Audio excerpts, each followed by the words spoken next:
Hello friends, welcome to a new series of the channel Quest for Knowledge, that is Reasoning and Aptitude series. We are starting this series because reasoning and aptitude have become indifferential parts of all government exams these days. Here, our motive is to make you understand the concepts in the easiest way possible. So, without wasting any time, let's start the video. But before that, subscribe the channel. Thank you.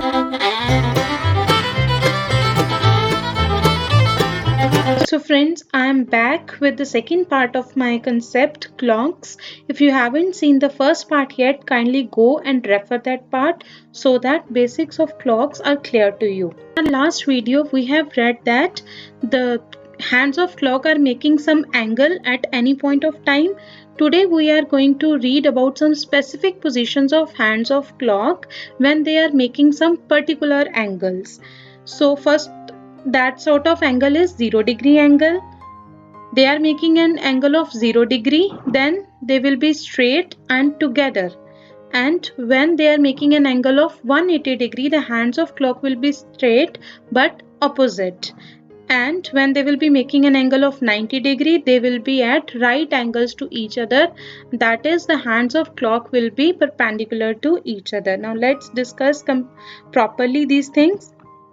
First of all, when the hands of the clock are straight, then there are two possibilities. They will be straight and together. They will be straight but not together. That is opposite. When they are straight and together, the angle made is 0-degree, or what we can say this condition, in other words, they are overlapping or coinciding. And when they are straight but not together, then they are opposite to each other and angle between them is 180-degree. So now let's consider then when the hands of the clock coincide each other. In most of the exam you will get this sort of questions, that how many times a day do the hands of clock coincide. We have to tell about how many times in the entire day the hands of the clock will be coinciding or overlapping. Here I am taking first 12 hours. If we see clearly, in these 12 hours, they are coinciding only 11 times.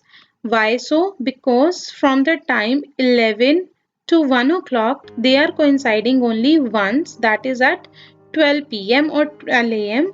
So they are only coinciding at 12 because they coincided a little earlier than 11 and then a little after than 1 o'clock, and between this 2 hours time they are coinciding only once, so they coincide 10 times in 10 hours and one time in 2 hours. So in 12 hours they are coinciding 11 times, but we have to tell about the entire day. In entire day we are having 24 hours, so they will be coinciding 11 plus 11, 22 times. So it's a very important question from exam point of view. The question will be asked directly that how many times a day do the hands of clock coincide, and you have to answer 22 times and not 24 times, because of the time between 11 to 1 they are overlapping only once.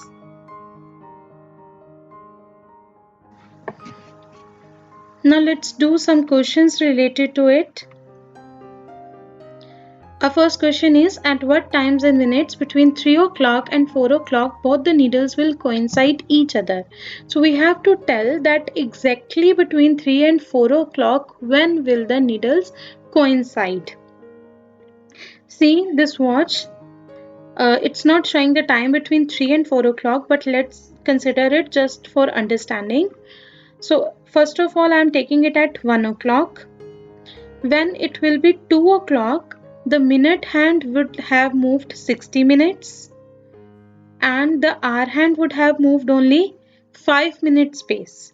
So the difference between both spaces moved will be 55 minutes. 60 minutes of minute hand and 5 minutes of hour hand. So what we can say about this condition, that 55 minutes are gained in 60 minutes by the minute hand. Why so? Because the hour hand is covering only 5 minutes and it's covering 60 minutes. So difference between is 55 minutes. Between them is 55 minutes. It means the minute hand is moving 55 minutes more than the hour hand. So I can say that 55 minutes are gained in 60 minutes. So by using unitary method, I can say 1 minute will be gained in 60 upon 55, which is equal to 12 upon 11 minutes. Now you have to remember this number always. Whenever we will be doing these sort of questions, we need not to do this calculation again and again. We just need to remember 12 upon 11. Now what we have to do, 12 upon 11 is a factor to be multiplied. So now between 3 and 4, when they have to coincide, the minute hand must gain 15 minutes, means it must come 15 minutes forward to meet the hour hand. So if hour hand is at 3, the minute hand will also come at 3. So only then they can coincide. So at 3, what are the minutes? That is 15 minutes. So 12 upon 11 multiply 15, which is equal to 180 upon 11. After dividing it by 11, we can write it as 16 4 upon 11 minutes. So what I have done here is 12 upon 11. From where it comes from the minutes gained by the minute hand in an hour, and 1 minute will be gained in 12 upon 11 minutes. Then what you have to do, you have to convert the starting hour limit into minutes. Like 3 multiplied by 5 is 15, so they will be coinciding at 3:15. So but it's an hypothetical imaginary situation. The real time is 16 4 upon 5 minutes. So hands will be coinciding at 16 4 upon 11 minutes past 3. Next question. Now it is asking that when the hands will be together between 9 and 10 o'clock. Again, I will always be multiplying with the factor 12 upon 11. Then to convert this 9 into minutes, I will multiply it with 5. So 9 5s are 45 minutes. So when minute hand is on 9, it's showing 45 minutes. So that's why I'm multiplying this 9 with 5 and then with 12. The answer is 540 divided with 11. So you get the exact time when the hands will be together between 9 and 10 o'clock. Hope you have understood this concept completely.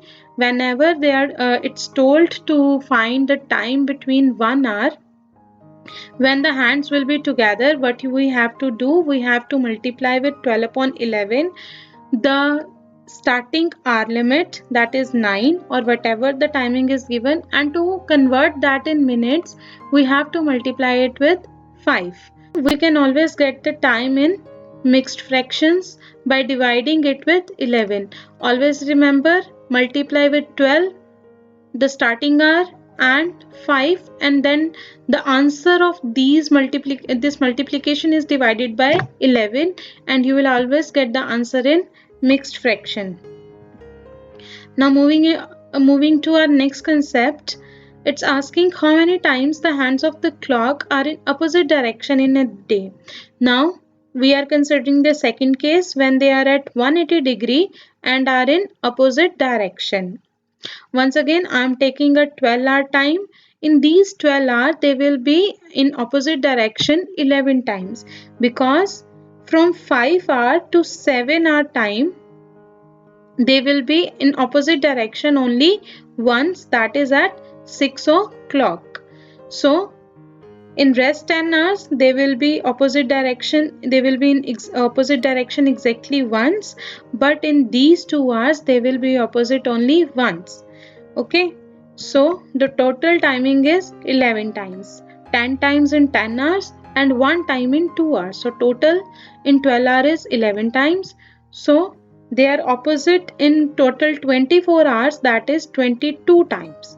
So remember this figure also, because it can be a direct question in exams, that how many times the hands of the clock are in opposite direction in a day. The answer is 22 times. Now let's see how we can solve the questions related to this concept. So now it's asking at what time between 4 and 5 o'clock hands of the watch point in opposite direction. Okay, So when they are pointing in opposite direction, we again have to use the same concept that 55 minutes are gained in 60 minutes, 1 minute is gained in 12 upon 11 minutes. So our multiplying factor is always the same. So it will remain 12 upon 11. Now we have to change the hours into minutes, but I will not be changing 4 into minutes. Instead, I will be changing the number opposite to 4, because what I have to find now when the hands are in opposite direction. So what is opposite to 4? It is 10. So I will be changing in minutes 10. So I will multiply 10 with 5, which is 50, and then multiply with 12. Answer is 600. Then I will be dividing with 11. So the answer will be 54. 6 upon 11 minutes past 4 o'clock. Next, same question it is, but it's asked in some different way. Now it's asking same straight line but not together. If it is asking that same straight line but not together, it means that they are opposite. So if they are opposite, what we have to do? We have to multiply by 12 upon 11. Then the number opposite to 7. The number opposite to 7 is 1, and it is to be converted into minutes. So I will be multiplying with 5. So the answer is 60 upon 11, changing into mixed fraction 5 upon 11 minutes past 7 o'clock. Hope you would have understood these concepts properly. If they are coinciding, then change the same number into minutes by multiplying into 5.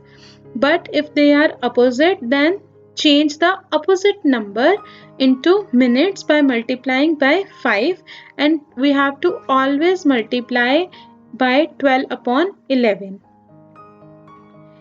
So now the last question is, how many times a day hands of the clock are straight? And this is a very important question as well as confusing also, because as soon as we see straight, we write 22 times, but it is not the case, because they are straight 2 times when they are making an angle of 0 degree as well as they are making an angle of 180 degree. So we have to consider both the cases. So when the hands of clock are making an angle of 0 degree, that is they are coinciding, then they are meeting 22 times. And when they are making an angle of 180 degree, that is they are in opposite direction, they are opposite also 22 times. So total times they are straight is 44. So mind it, the answer to this question is not 22 but 44, because we have to consider both the cases of 0 degree and 180 degree. Hope you have understood these two concepts clearly of hands of clock coinciding and opposite to each others. The remaining concept of hands of clock at right angles to each other will be dealt in the next part. Till then, stay safe, stay healthy. Thank you. If you have liked the video and understood the concept and liked the content, then kindly like and share this video and subscribe the channel. Thank you.